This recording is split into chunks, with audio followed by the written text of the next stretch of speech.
ನೋಡಿ, it's too early to give the statement. ಆದ್ರೂ ಹೇಳ್ತಿದ್ದೀನಿ, ಏನ್ ಈಗ ಪೊಲೀಸ್ನವರು ಏನೋ ಒಂದು ನಡೆದಿರ್ತಕ್ಕಂಥ ಘಟನೆಯ ಸಂಬಂಧಪಟ್ಟಂಗೆ ಒಂದು ಇನ್ವೆಸ್ಟಿಗೇಷನ್ ಮಾಡ್ತಾ ಇದ್ದಾರೆ.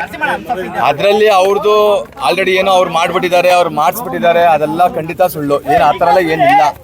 ಅವ್ರಿಗೆ ಏನೋ ಒಂದು ಟವರ್ ಲೊಕೇಶನ್ ಯಾರೋ ಇರ್ತಕ್ಕಂಥವ್ರು, ಯಾರೋ ಅಕ್ಕಪಕ್ಕ ಇರ್ತಕ್ಕಂಥವ್ರು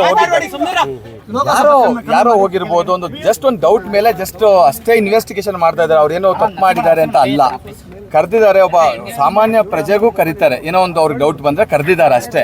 ಅದನ್ನು ಬಿಟ್ಟರೆ ಇನ್ನೇನು ಬೇರೆ ಏನು ಇಲ್ಲ. ಒಂದು ಇನ್ವೆಸ್ಟಿಗೇಷನ್ ನಡೀತಾ ಇದೆ. ಈವನ್ ಪೊಲೀಸ್ನವ್ರು ಮಾಡೋ ಇನ್ವೆಸ್ಟಿಗೇಷನಲ್ಲಿ ತೊಂದರೆ ಮಾಡೋದು ಕೂಡ ನಮ್ಮದು ಎಲ್ಲೋ ಒಂದು ಕಡೆ ಪೊಲೀಸ್ನವ್ರು ಮಾಡ್ತಾ ಇರ್ತಕ್ಕ ಇನ್ವೆಸ್ಟಿಗೇಷನ್ ಅನ್ನೆಸೆಸರಿ ನಾವು ಇಂಟರ್ಫರೆನ್ಸ್ ಆಗೋದು ಸರಿಯಲ್ಲ.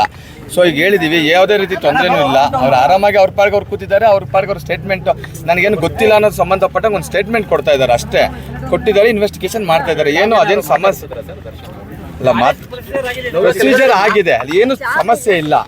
ಜಸ್ಟ್ ಮಾಡ್ತಾ ಇದ್ದಾರೆ ಪೊಲೀಸ್ನವ್ರು. ಅವ್ರ ಡ್ಯೂಟಿ ಅವ್ರು ಮಾಡ್ಕೊಂಡು ಹೋಗ್ತಾ ಇದ್ದಾರೆ.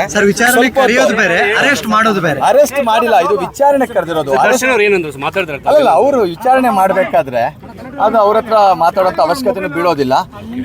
ಆಸ್ ಪರ್ ಲಾ ಪ್ರಕಾರ ಆಸ್ ಎ ಲಾಯರ್ ನಾನು ಬಂದಿದ್ದೀನಿ, ಜಸ್ಟ್ ಒಂದು ಮಾತಾಡಿದ್ದೀನಿ. ಅವ್ರಿಗೆ ಹೇಳಿದ್ದಾರೆ ಇನ್ನೊಂದು ಸ್ವಲ್ಪ ಹೊತ್ತು ಬಿಟ್ಟು ನಮ್ಗೆ ಒಳಗಡೆ ನಿಮ್ಗೆ ಕರಿತೀವಿ ಸರ್ ಅಂತ ಹೇಳಿದ್ವಿ. ಯಾಕಂದರೆ ಕಂಪ್ಲೀಟ್ಲಿ ಅವ್ರ ಇನ್ವೆಸ್ಟಿಗೇಷನ್ ಕೂಡ ನಾವು ಕೂಡ ತೊಂದರೆ ಮಾಡಬಾರ್ದು. ಸೊ ಅವ್ರೇನೋ ಕೇಳಿದ್ರು, ಅವ್ರು ಏನೋ ಅರೆಸ್ಟ್ ಮಾಡಿಲ್ಲ, ಜಸ್ಟ್ ವಿಚಾರಣೆ ಕರೆದಿದ್ದಾರೆ. ವಿಚಾರಣೆಯಲ್ಲಿ ಅವ್ರು ಸ್ಟೇಟ್ಮೆಂಟ್ ಕೊಡ್ತಾ ಇದ್ದಾರೆ. ಇಷ್ಟೇ ಆಗಿರ್ತಕ್ಕಂಥ ಅಫೆನ್ಸ್ಗಳಲ್ಲಿ ಕಾಗ್ನಿಸಬಲ್ ಅಫೆನ್ಸ್, ನಾನ್ ಕಾಗ್ನಿಸಬಲ್ ಅಫೆನ್ಸಸ್ ಇರ್ತದೆ. ಕೆಲವೊಂದು ಅಫೆನ್ಸ್ಗಳಿಗೆ ನೋಟಿಸ್ ಕೊಡಬೇಕು ಅಂತ ಕಾನೂನು ಇರಲ್ಲ. ಕೆಲವೊಂದು ಕರೆದಿರ್ತಾರೆ, ಕೆಲವೊಂದ್ರಲ್ಲಿ ನೋಟಿಸ್ ಕೊಡ್ತಾರೆ.